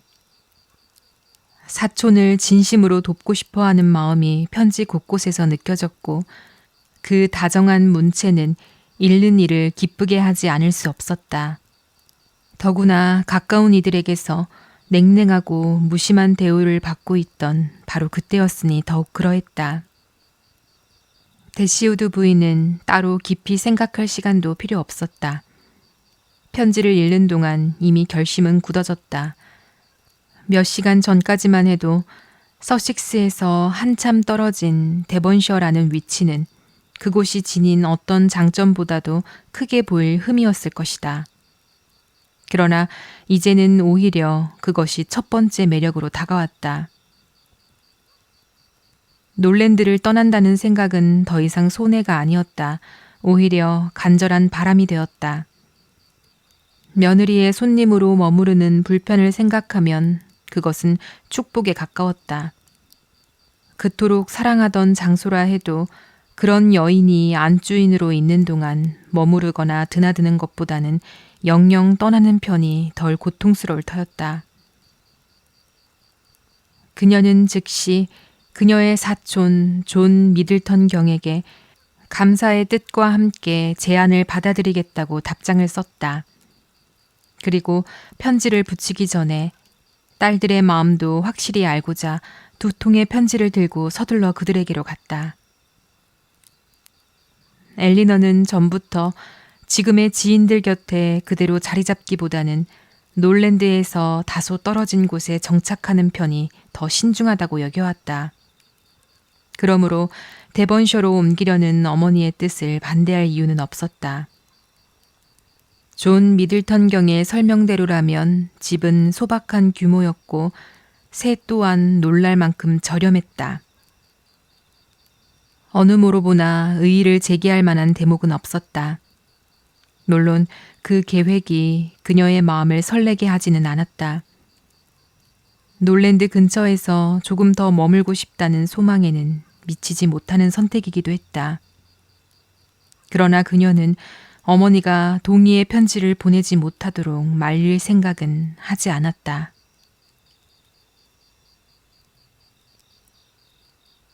(5장) 답장을 붙이자마자 대시우드 부인은 남편의 아들과 며느리에게 새 거처가 마련되었으며 그 집에 들어갈 준비가 끝날 때까지만 폐를 끼치겠다고 선언하는 쾌감을 만끽했다. 두 사람은 뜻밖이라는 듯 그녀를 바라보았다. 존 대시우드 부인은 아무 말도 하지 않았고 그녀의 남편은 예의 바르게 부디 놀랜드에서 너무 멀리 떨어지지는 않기를 바란다고 말했다. 대시우드 부인은 데번셔로 간다고 대답하며 적잖은 만족을 느꼈다. 그 말을 듣자 에드워드가 급히 몸을 돌렸다. 놀람과 염려가 섞인 목소리였다. 설명이 따로 필요 없을 만큼 분명했다. 데번셔요? 정말 그리로 가시는 겁니까? 그렇게 먼 곳으로요? 어디쯤입니까? 그녀는 위치를 설명해 주었다. 엑서터에서 북쪽으로 6km쯤 떨어진 곳이라 했다. 작은 코티지에 지나지 않지만 그곳에서 많은 친구들을 만나볼 수 있으리라 믿고 있어요. 방 2칸쯤은 증축하는 것도 어렵지 않을 테니 내 친구들이 먼 길을 마다하지 않는다면 나 또한 그들을 맞이하는데 어려움은 없겠죠. 그녀는 존 대시우드 부부에게 바턴을 방문해달라는 정중한 초대를 전했고 에드워드에게는 그보다 더 따뜻한 마음을 담아 권했다. 며느리와 나눈 최근의 대화로 더는 불가피한 기간 이상 놀랜드에 머물지 않겠다고 결심하기는 했으나 그 대화가 본래 겨냥했던 바 곧 에드워드와 엘리너를 갈라놓는 일에는 조금도 영향을 받지 않았다. 두 사람을 떼어놓는 것은 그녀의 뜻이 아니었다. 오히려 며느리의 결혼 반대 따위는 전혀 개의치 않다는 것을 그 노골적인 초대로 보여주고 싶었다. 존 대시우드는 놀랜드에서 그토록 먼 곳에 집을 얻은 것이 얼마나 유감스러운 일인지, 그래서 가구를 옮기는데 아무런 도움도 줄 수 없게 된 것이 얼마나 안타까운지 여러 번 되풀이해 말했다. 그는 이 일로 진심으로 양심의 가책을 느꼈다. 아버지와의 약속을 지키는 일로 자신이 허용해 두었던 바로 그 노력이 이 계획으로 인해 애초부터 불가능해졌기 때문이다. 가구는 모두 수로를 따라 실려나갔다. 대부분은 침구와 식탁보 같은 린넨류, 은식기와 도자기, 책들이었고 메리앤의 아름다운 피아노 한 대도 포함되어 있었다. 존 대시우드 부인은 진 꾸러미들이 떠나는 모습을 한숨 섞어 바라보았다. 대시우드 부인의 수입이 자신들에 비해 보잘것없을 터인데도 그런 값진 가구를 지니고 떠난다는 사실이 못내 못마땅했다. 대시우드 부인은 그 집을 1년 기한으로 빌렸다. 가구가 갖추어져 있어 곧바로 들어갈 수 있었다. 계약에는 양쪽 모두 별다른 어려움이 없었다. 놀랜드에 남은 물건을 정리하고 앞으로의 살림을 정리하는 일만 마치면 서쪽으로 떠날 수 있었다. 관심이 쏠린 일에는 무엇이든 재빠른 그녀였으므로 준비는 곧 끝났다. 남편이 남긴 말들은 이미 그가 세상을 떠난 직후 팔았고 이제 마차를 처분할 기회도 생기자 큰딸의 관곡한 권유에 따라 그것 또한 내놓기로 했다. 자신의 마음 같아서는 딸들의 편의를 위해서라도 남겨두고 싶었겠지만 엘리너의 분별이 이겼다. 하인도 셋으로 줄였다. 여자 하인 둘과 남자 하인 하나였다. 다행히 놀랜드에서 함께 지내던 이들 가운데서 추릴 수 있었다. 남자 하인 하나와 여자 하인 하나는 곧바로 데번셔로 먼저 보내졌다. 안주인이 도착하기 전에 집을 손보게 하기 위함이었다. 레이디 미들턴은 대시우드 부인과 전혀 면식이 없었으므로 그녀는 바텀 파크의 손님으로 머무르기보다는 곧장 코티지로 들어가기를 택했다. 또한 존 미들턴 경이 들려준 집에 대한 설명을 조금도 의심하지 않았기에 직접 살펴보고 싶은 호기심도 느끼지 않았다. 자신의 집으로 들어서는 순간까지 그대로 두어도 좋을 만큼 신뢰하고 있었다. 놀랜드를 떠나고자 하는 그녀의 열망은 조금도 누그러지지 않았다. 오히려 며느리가 그녀의 이사를 은근히 반기는 기색을 보이자 그 마음은 더욱 단단해졌다. 며느리는 차가운 어조로 출발을 조금 미루라는 말을 덧붙이긴 했지만 그 속에 담긴 안도는 숨기기에 역부족이었다. 바로 지금이야말로 아들이 아버지에게 한 약속을 제대로 이행하기에 가장 알맞은 때처럼 보였다. 영지를 물려받았을 때 미루어 두었던 그 일을 이제 그들이 그의 집을 떠나는 마당에야말로 실행할 수 있지 않겠는가? 그러나 대시우드 부인은 곧 그런 기대를 접게 되었다. 그의 말투 전반에서 느껴지는 기색으로 보아 그가 베푼 도움이라 해봐야 놀랜드에서 지내는 6달 동안의 부양이 전부인 듯 했다. 그는 집안 살림에 드는 비용이 얼마나 늘어났는지 세상에서 이름 있는 남자라면 지갑을 열어야 할 일이 얼마나 끝이 없는지를 자주도 말하곤 했다. 듣고 있으면 남에게 돈을 내어줄 형편이라기보다는 오히려 자신이 더 필요로 하는 사람처럼 보일 지경이었다. 존 미들턴 경의 첫 편지가 놀랜드에 도착한 날로부터 몇 주가 채 지나지 않아 새로운 거처의 준비는 거의 마무리되었다. 대시우드 부인과 딸들은 마침내 길을 나설 수 있게 되었다. 그토록 사랑하던 장소와 작별하는 마지막 인사는 눈물로 가득했다. 떠나기 전날 저녁 메리에는 홀로 집 앞을 거니며 중얼거렸다. 사랑하는 롤랜드, 내가 언제 너를 그리워하지 않게 될까? 언제 다른 곳에서도 집처럼 느낄 수 있을까? 아, 행복한 집이여. 내가 지금 이 자리에서 너를 바라보며 얼마나 아파하는지 네가 알 수 있다면. 어쩌면 다시는 이곳에서 너를 바라보지 못할지도 모르는데. 그리고 너희, 낯익은 나무들이여. 하지만 너희는 변함없이 서 있겠지? 우리가 떠난다고 해서 잎 하나 시들지 않을 것이고 우리가 더는 바라보지 못한다고 해서 가지 하나 멈추지 않겠지. 그래, 너희는 그대로일 거야. 너희의 그늘 아래를 거닐던 이들의 기쁨도 후회도 알지 못한 채 그러면 누가 여기에 남아 너희를 즐기게 될까? 6장 여정의 앞자락은 우울한 마음으로 가득해 길은 더디고도 무겁게만 느껴졌다. 그러나 여정이 끝을 향해 가까워질수록 이제 살게 될 고장의 풍경이 그들의 시선을 붙들었고 바턴 골짜기에 들어서는 순간 펼쳐진 경치는 가라앉은 마음을 조금씩 들어올렸다. 그곳은 기름지고 부드러운 땅이었다.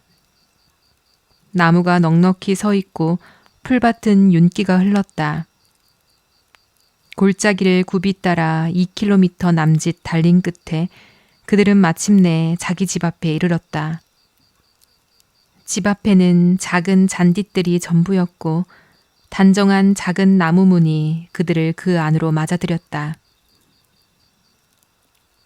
집으로서의 바턴 코티지는 작지만 아늑하고 짜임새 있었다.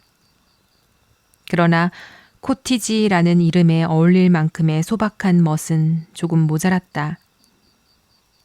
건물은 평범했고 지붕은 타일이며 창문 덧문은 초록색으로 칠해져 있지도 않았고 벽을 타고 오르는 인동 덩굴도 없었다. 좁은 복도가 집을 곧장 가로질러 뒤뜰로 이어졌고 현관 양 옆에는 한 평이 안 되는 네모난 응접실이 하나씩 자리 잡고 있었다. 그 뒤로 주방과 살림방 그리고 계단이 놓였으며 위층에는 침실 4개와 다락방 2이 전부였다. 지은 지 오래되지 않아 손볼 곳은 없었다. 놀랜드에 견주면 참으로 작고 수수한 집이었다. 그러나 문턱을 넘으며 떠오른 지난 기억이 눈시울을 적시긴 했어도 눈물은 오래가지 않았다. 도착을 기뻐하는 하인들의 얼굴이 그들을 위로했고 서로를 위해서라도 밝은 기색을 띠자고 마음먹었다. 때는 9월 초였다. 날씨는 맑고 고왔다. 이렇게 좋은 햇살 아래에서 처음 마주한 풍경은 그 집을 오래도록 사랑하게 만드는데 적잖은 힘이 되었다. 집의 위치는 훌륭했다. 뒤로는 높은 언덕이 곧장 솟아 있었고 좌우로도 멀지 않은 곳에 언덕들이 이어졌다. 어떤 곳은 탁 트인 풀언덕이었고 어떤 곳은 경작지와 숲으로 덮여 있었다. 바턴 마을은 그중 한 언덕 위에 모여 있었는데 코티지 창문으로 보기에 아늑하고도 정다운 풍경을 이루었다. 양쪽으로는 시야가 훨씬 넓게 트여 골짜기 전체가 한눈에 들어왔고 그 너머 들판까지 이어졌다. 집을 둘러싼 언덕들이 그 방향에서는 골짜기를 막아 서 있었지만 다른 이름을 달고 또 다른 물길을 따라 가장 가파른 2 언덕 사이로 다시 갈라져 이어지고 있었다. 집의 크기와 가구에 대해 데시우드 부인은 대체로 만족했다. 물론 이전의 생활을 생각하면 여러 가지를 덧보태야 했으나 더하고 고치는 일은 그녀에게 하나의 즐거움이었다. 게다가 마침 방 안을 조금 더 우아하게 꾸밀 만큼의 현금도 손에 쥐고 있었다. 집이야 물론 우리 가족이 살기에 좀 좁긴 하지. 하지만 올해는 손을 보기엔 너무 늦었으니 당분간은 이대로 아늑하게 지내보자꾸나. 봄이 오면 그리고 내 생각엔 틀림없이 그러겠지만 돈 사정이 넉넉해지면 그때는 증축해 볼 수도 있지 않겠니? 이 응접실 2은 내가 여기서 자주 모이길 바라는 우리 친구들을 맡기에는 너무 작아. 복도를 한쪽으로 터서 다른 방의 일부와 합치고 남는 부분을 현관으로 쓰면 좋겠어. 거기에 응접실 하나를 새로 덧붙이고 위에 침실과 다락방을 얹으면 제법 아늑한 작은 코티지가 되겠지. 계단은 조금 더 멋스러웠으면 좋겠구나. 하지만 세상에 다 가질 수는 없는 법이지. 넓히는 일짐이야 그리 어렵지는 않을 거야. 봄이 되면 여윳돈이 얼마나 되는지 따져보고 그에 맞추어 고쳐보자꾸나. 1년에 500파운드 수입으로 평생 한 번도 저축해 본 적 없는 여인이 이 모든 공사를 감당하기까지는 시간이 필요했다. 그 사이 그들은 현명하게도 있는 그대로의 집에 만족하기로 했다.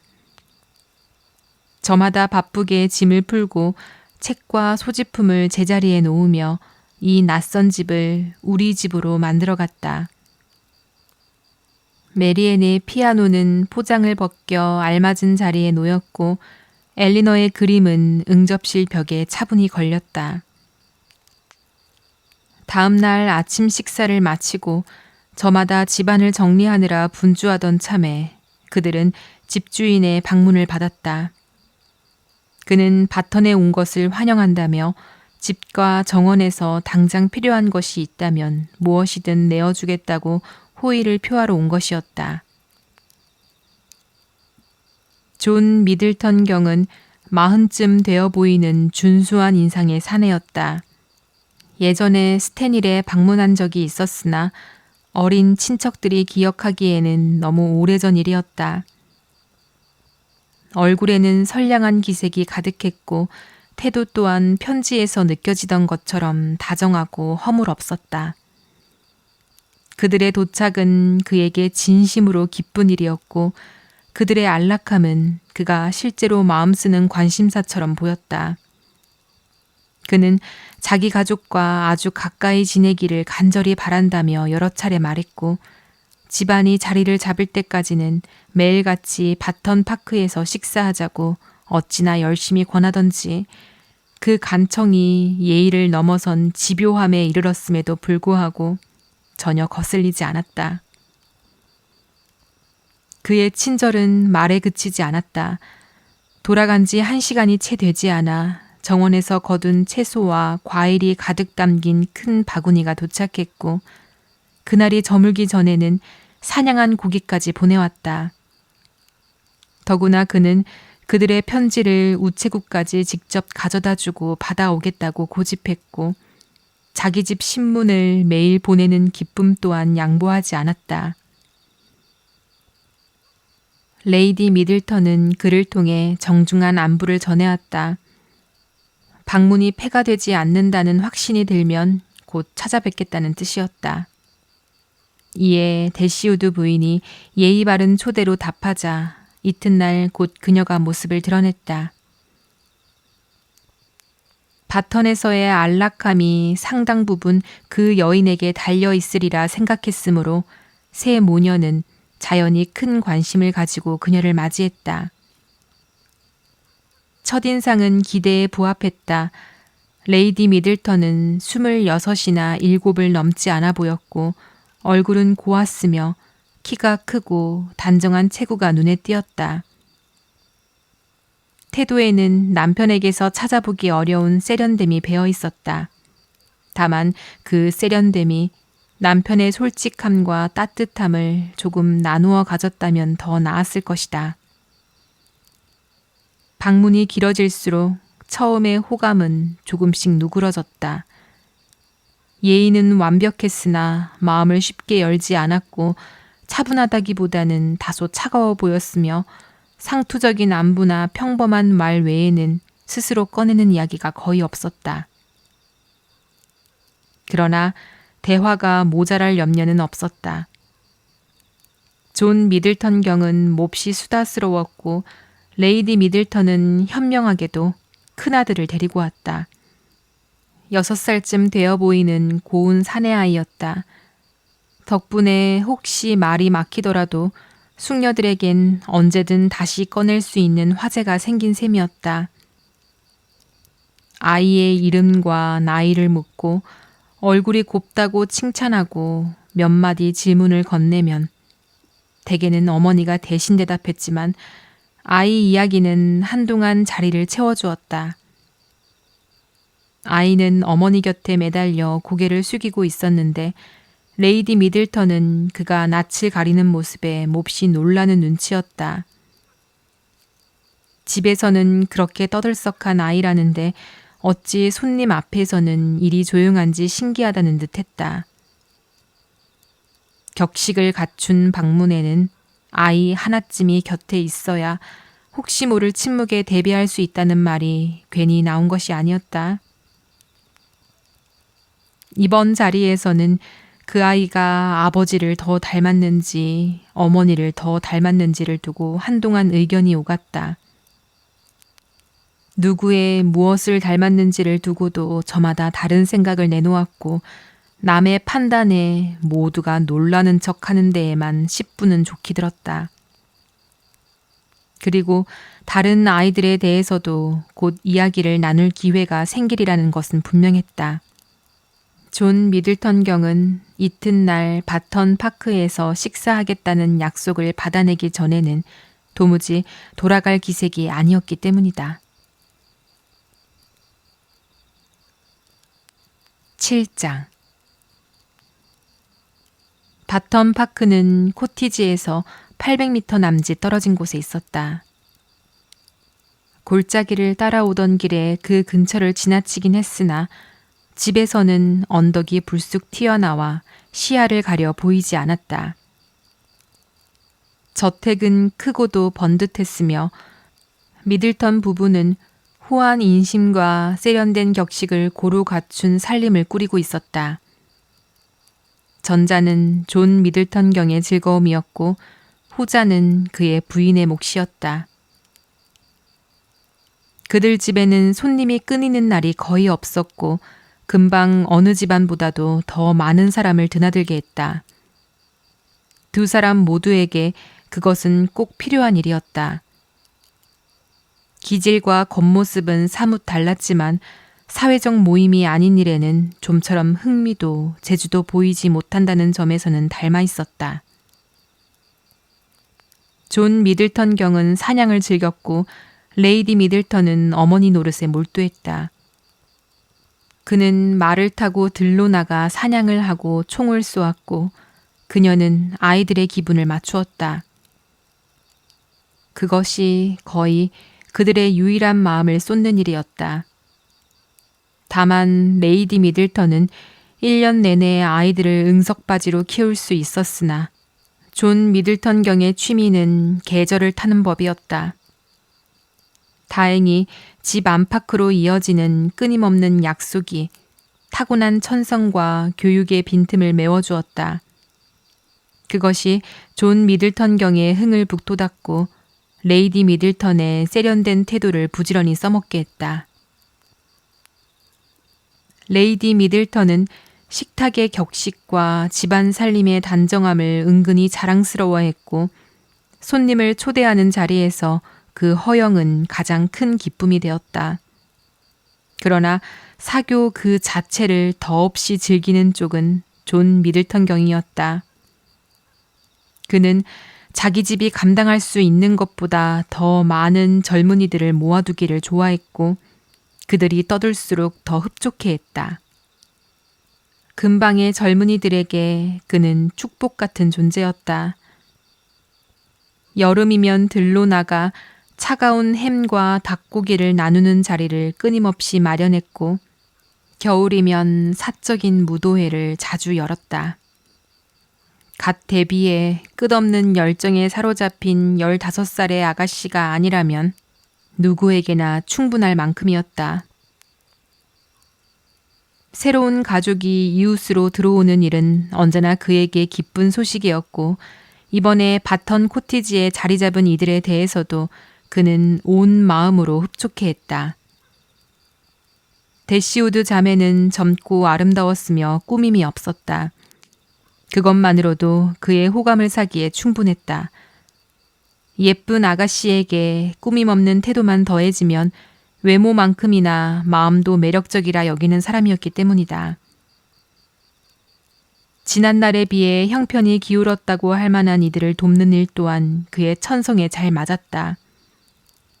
친척들에게 친절을 베푸는 데서 그는 진심 어린 기쁨을 느꼈고 게다가 코티지에 여성들만 살게 된 것도 은근히 만족스러웠다. 사냥꾼이란 대개 자기와 같은 취미를 지닌 남자만을 진정한 벗으로 여기지만 그렇다고 해서 그 취미를 나눌 남자들을 자기 영지 가까이에 들이고 싶어 하지는 않는 법이니까. 대시우드 부인과 딸들은 집 현관에서 존 미들턴 경의 영접을 받았다. 그는 꾸밈없는 진심으로 그들을 바텀파크에 맞아들였다. 응접실로 안내하며 전날에도 거듭 말했던 아쉬움을 다시 꺼냈다. 그들을 맞을 만한 번듯한 젊은 신사들을 불러 모으지 못했다는 것이었다. 오늘 저녁 자리에는 자신 말고는 신사는 한 사람뿐이라고 했다. 파크에 머무는 가까운 친구라 했으며 썩 젊지도 유쾌한 성격도 아니라는 설명이 덧붙었다. 모임이 작다고 실망하지 말아달라며 이런 일은 다시 없을 것이라고 장담했다. 아침 내내 여러 집을 찾아다니며 사람을 더 모으려 애썼지만 마침 달빛이 좋은 밤이라 모두 약속이 차 있었다는 것이다. 다행히 1시간 전쯤 레이디 미들턴의 어머니가 도착했는데 몹시 쾌활하고 부침성 있는 분이니 젊은 아가씨들이 지루해야 할 정도는 아니기를 바란다고 했다. 그러나 젊은 자매들은 어머니와 마찬가지로 모임에 완전히 낯선 사람이 둘이나 있다는 사실만으로도 충분히 만족했다. 그 이상을 바랄 마음은 애초에 없었다. 레이디 미들턴의 어머니인 제닝스 부인은 성격 좋고 명랑하며 통통한 노부인이었다. 말이 몹시 많았고 스스로도 무척 행복해 보였으나 어딘지 속된 구석이 있었다. 농담과 웃음이 끊이지 않았고 저녁 식사가 끝나기도 전에 연인과 남편이라는 이야기 주제를 여러 차례 재치 있게 꺼냈다. 서식스에 마음을 두고 오지는 않았느냐고 묻고는 그렇든 아니든 얼굴이 붉어졌다고 짐짓 단정하기도 했다. 메리애는 그 장난이 언니를 겨냥한 것이라 여겨 못마땅해 했고 엘리너 언니가 그런 공격을 어떻게 견디는지 살피려는 간절한 눈길을 보냈다. 그러나 그 눈길이야말로 제닝스 부인의 뻔한 농담보다 엘리너에게 더 큰 부담이 되었다. 존 미들턴 경의 친구인 브랜든 대령은 그가 친구라는 사실이 오히려 어울리지 않을 만큼 존 미들턴 경과 닮지 않은 사람이었다. 그것은 레이디 미들턴이 그의 아내이고 제닝스 부인이 그녀의 어머니라는 사실 못지않게 이상했다. 그는 말수가 적고 엄숙했다. 메리앤과 마거릿의 눈에는 완연한 늙은 독신자로 보였으니 35을 넘긴 나이였기 때문이다. 얼굴이 빼어나지는 않았으나 표정에는 분별이 담겨 있었고 태도는 유난히 신사다웠다. 그날 자리에 모인 이들 가운데 특별히 대시우드 모녀의 마음을 끌만한 사람은 없었다. 그러나 레이디 미들턴의 차갑고 밋밋한 태도는 특히 거슬려 그에 비하면 브랜든 대령의 묵직한 침착함이나 존 미들턴 경과 장모의 떠들썩한 웃음조차 오히려 흥미롭게 느껴질 정도였다. 레이디 미들턴은 식사 후 내 아이가 소란스럽게 들이닥치기 전까지는 거의 즐거움을 느끼지 못하는 듯했다. 아이들은 어머니에게 매달려 옷을 잡아당기고 온갖 이야기를 끊어놓았다. 그들 자신에 관한 이야기를 제외하고는 어떤 대화도 이어지지 않았다. 저녁 무렵 메리앤이 음악을 한다는 사실이 알려지자 연주를 요청받았다. 잠겨있던 악기가 열리고 모두가 매혹될 준비를 했다. 노래를 잘하는 메리앤은 요청에 따라 레이디 미들턴이 결혼하면서 이 집에 가져온 악보들 가운데 주요한 노래들을 불렀다. 그 곡들은 아마도 첫날 이후로 줄곧 피아노 위 같은 자리에 놓여 있었을 터였다. 레이디 미들턴은 결혼을 기념하듯 음악을 그만두었기 때문이다. 어머니의 말에 따르면 연주 실력이 대단했다 했고 본인의 말로는 음악을 몹시 사랑한다 했지만 말이다. 메리앤의 연주는 크게 칭찬받았다. 존 미들턴 경은 곡이 끝날 때마다 우렁차게 감탄했고 곡이 흐르는 동안에도 다른 이들과 큰 소리로 이야기를 나누었다.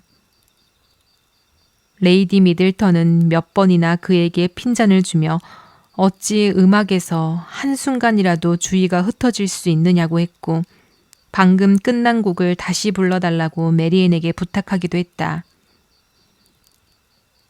그 자리에서 오직 브랜든 대령만이 황홀에 빠지지 않은 채 그녀의 노래를 들었다. 그는 열광 대신 조용한 집중이라는 예의를 보였을 뿐이었다. 메리앤은 바로 그 점에서 그를 조금은 존중하게 되었다. 다른 이들이 드러낸 노골적인 무감각에 비하면 그의 태도는 적어도 성의가 있었다. 음악에서 느끼는 그의 기쁨이 그녀와 같은 황홀한 경지에 이르지는 못한다 해도 그것은 다른 이들의 참담한 둔감함과 견주어 볼 때 충분히 가치 있는 것이었다. 게다가 그는 35이 넘은 나이였다. 그쯤 되면 감정의 날카로움이나 섬세한 향유의 힘이 조금은 무뎌질 법도 하다고 메리앤은 제법 너그럽게 생각했다. 인간적인 도리상 그에게 허락해야 할 만큼의 여지는 기꺼이 내어줄 마음이었다. 8장 제닝스 부인은 넉넉한 재산을 보장받은 미망인이었다. 두 딸은 모두 번듯하게 시집 보냈고 이제 그녀에게 남은 일이라곤 세상에 남은 사람들까지 모조리 혼인시키는 것뿐인 듯 보였다. 그 목표를 이루는 데 있어 그녀는 힘 닿는 한 열성적이었고 아는 젊은이들 사이에 혼사를 짜맞출 기회를 좀처럼 놓치지 않았다. 남녀 사이에 오가는 마음을 알아차리는 데에는 특히 빠른 편이어서 어떤 젊은 신사가 어느 아가씨에게 마음이 있다는 듯 넌지시 말에 얼굴을 붉히게 하거나 은근한 자부심을 불러일으키는 일로 제법 재미를 보아왔다. 그런 재능 덕분에 그녀는 바턴에 온 지 얼마 되지 않아 브랜든 대령이 메리앤 대시우드를 몹시 사랑하고 있다고 단정했다. 처음 함께한 저녁 자리에서부터 그녀가 노래할 때 그가 그토록 귀 기울여 듣는 모습이 눈에 들어왔기 때문이다. 그리고 미들턴 부부가 코티지를 찾아 식사하던 날 그가 다시 한번 그렇게 진지하게 듣는 것을 보고는 의심의 여지가 없다고 여겼다. 틀림없었다. 그녀는 완전히 확신했다. 훌륭한 혼사였다. 그는 부유하고 메리앤은 아름다웠다. 제닝스 부인은 존 미들턴 경과의 인연으로 그를 알게 된 이래 그가 잘 장가가기를 늘 바라왔고 예쁜 아가씨라면 누구에게나 좋은 남편을 붙여주고 싶어 했다. 이 일은 제닝스 부인 자신에게도 결코 사소하지 않은 이익을 안겨주었다. 두 사람을 두고 끝없이 놀려댈 수 있었기 때문이다. 파크에서는 브랜든 대령을 놀렸고 코티지에서는 메리앤을 놀렸다. 대령에게 향한 놀림은 적어도 그 자신만을 겨냥한 한에서는 아마 아무렇지 않았을 것이다. 그러나 메리앤에게는 처음엔 그 뜻조차 알기 어려웠다. 그 의도를 깨닫고 나서는 그것이 얼마나 터무니없는지 웃어야 할지 아니면 무례함을 나무라야 할지 갈피를 잡지 못했다. 그녀는 그것이 대령의 적지 않은 나이와 늙은 독신자로 남아있는 처지를 무심히 들추어내는 냉정한 말이라 여겼다. 대시우드 부인은 자신보다 겨우 5살 어린 남자를 젊은 딸의 상상 속에서 그렇게까지 노쇠한 인물로 볼 수는 없었다. 그래서 제닝스 부인이 그의 나이를 조롱하려는 뜻은 아니었을 것이라 조심스레 변호해 보았다. 그래도 엄마, 메리앤이 말했다. 설령 일부러 아기를 품은 건 아니라 해도 그 말이 터무니없다는 건 부정 못하시잖아요. 브랜든 대령이 제닝스 부인보다 어리긴 해도 제게는 아버지 뻘이에요. 설령 사랑에 빠질 만큼의 열정이 있다 해도 그런 감정은 이미 오래전에 지나갔을 나이예요. 정말 우스워요. 나이와 병약함조차 보호막이 되지 못한다면 남자는 언제 이런 농담에서 벗어날 수 있나요? 병약함이라니? 엘리너가 되물었다. 브랜든 대령을 병약하다고 부르는 거야? 네 눈에는 그가 엄마보다 훨씬 나이 들어 보일 수 있겠지. 하지만 적어도 자기 다리로 멀쩡히 걷는 사람이라는 건 부정할 수 없잖아. 류마티즘을 앓는다는 얘기 못 들었어? 그게 나이 든 사람의 가장 흔한 증상 아니야? 얘야, 어머니가 웃으며 말했다. 그렇게 따지면 너는 늘 내가 쇠약해질까봐 전전긍긍 해야겠구나.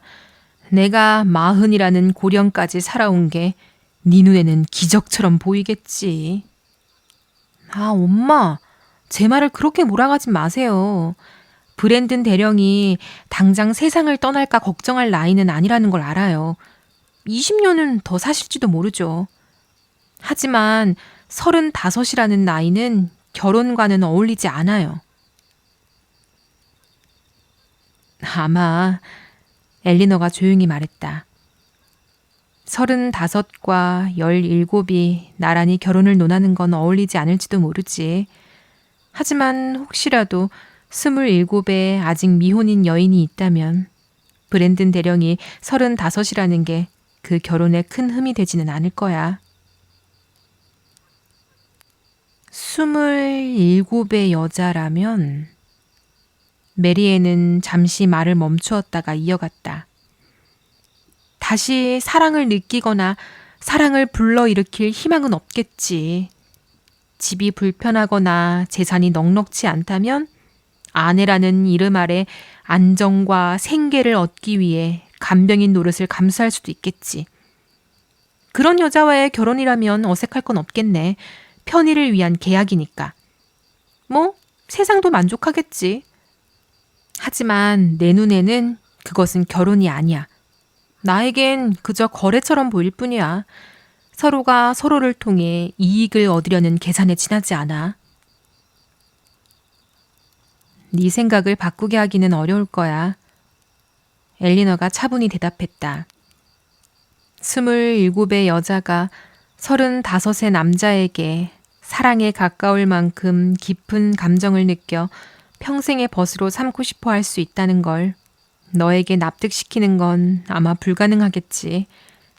하지만 그렇다고 해서 어제 그가 그렇게 춥고 눅눅한 날씨에 어깨가 조금 쑤신다고 말했다는 이유만으로 브랜든 대령과 그의 아내를 평생 병실에 갇힌 신세로 단정해버리는 건 곤란해.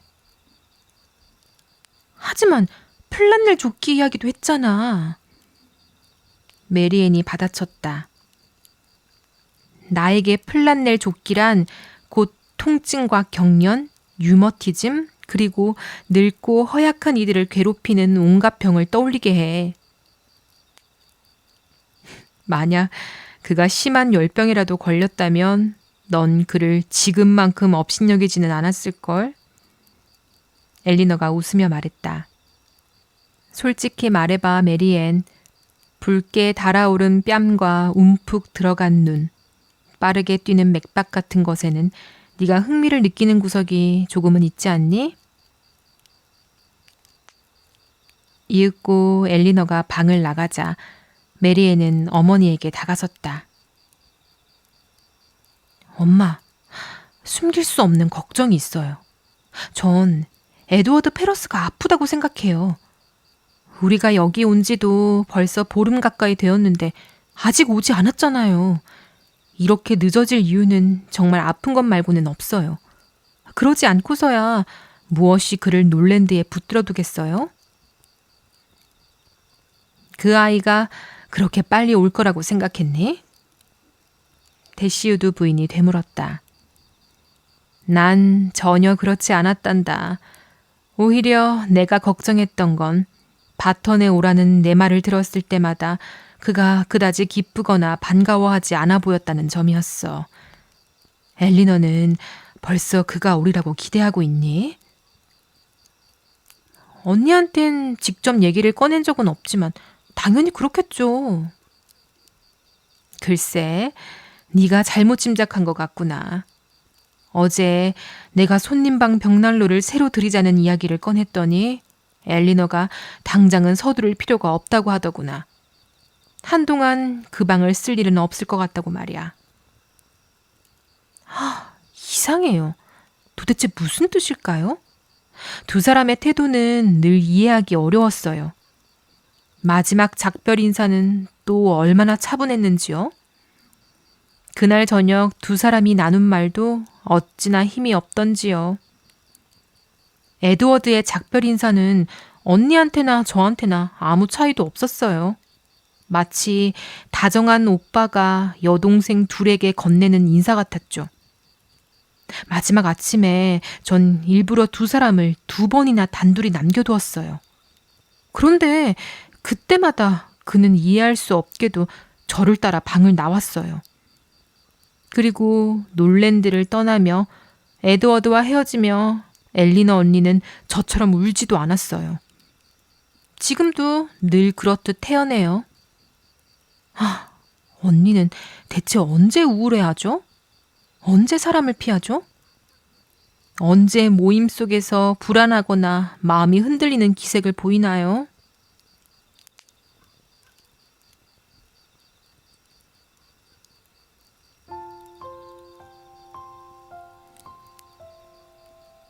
지금까지 이성과 감성 1부 9장까지 함께 하셨습니다. 이야기의 시작은 참 씁쓸했죠. 자매들의 아버지 헨리 대시우드가 세상을 떠난 뒤 이복 오빠 존 대시우드는 처음의 다짐과는 달리 조금 이기적인 아내 페니의 말에 마음이 흔들리고 맙니다. 결국 가까운 가족이면서도 새어머니와 이복 여동생들에게 손을 내미지 않는 선택을 하게 되죠. 아무리 넉넉한 형편이라고 해서 그 여유를 다른 사람과 나누는 일이 늘 쉬운 것만은 아닌가 봅니다. 한편 엘리너와 새언니 페니의 동생인 에드워드 페러스 사이에는 조심스럽게 오가는 마음이 느껴지기 시작했죠. 하지만 그 마음을 곱게 보지 않는 페니의 태도는 대시우드 부인에게 적지 않은 상처가 됩니다. 결국 놀랜드를 떠나기로 결심하게 되는데요. 그때 한 줄기처럼 다가온 제안이 있었습니다. 대시우드 부인의 사촌 존 미들턴 경이 데번셔의 바턴에 있는 작은 코티지를 세해주겠다고 한 것인데요. 코티지는 지금 우리식으로 표현을 하자면 어떤 좀 시골에 있는 좀 작은 규모의 소박한 별장이라고 생각하시면 됩니다. 어쨌든 이렇게 해서 내 모녀는 새로운 삶을 향해 길을 떠나게 됩니다. 그리고 바턴에서 만난 존 미들턴 경, 참 사람 좋아하고 또 그 마음을 숨기지 않는 인물이죠. 친절과 다른 사람을 돕는 것에 있어 아주 진심인 마음이고 또 꽤나 활기차고 떠들썩한 어떤 기운이라고 할까요? 조용하고 차분한 대시우드 모녀와는 조금 결이 다른 느낌도 들죠. 요즘식으로 표현해보자면 미들턴 경은 아주 외향적인 극이 성향인 것 같고 반대로 대시우드 모녀는 아이 쪽에 가까운 모습이라고 할까요? 상상만 해도 저도 조금 어떻게 보면 대시우드 모녀와 좀 비슷한 성향이라 볼 수 있기에 그 존 미들턴 경을 한번 상상만 해봐도 기가 쪽팔리는 그런 느낌이지만 또 그 솔직한 호의가 또 밉지만은 않은 온기를 가진 따뜻한 사람인 것 같습니다. 냉담했던 가까운 가족 곁을 떠나 이제는 낯설지만 따뜻한 이웃들 속으로 들어가게 된 대시우드 가족. 바턴에서의 삶이 이들에게 어떤 시간으로 펼쳐질지 다음 이야기가 궁금하시면 구독과 좋아요로 함께 해주세요. 오늘도 함께 해주셔서 고맙습니다.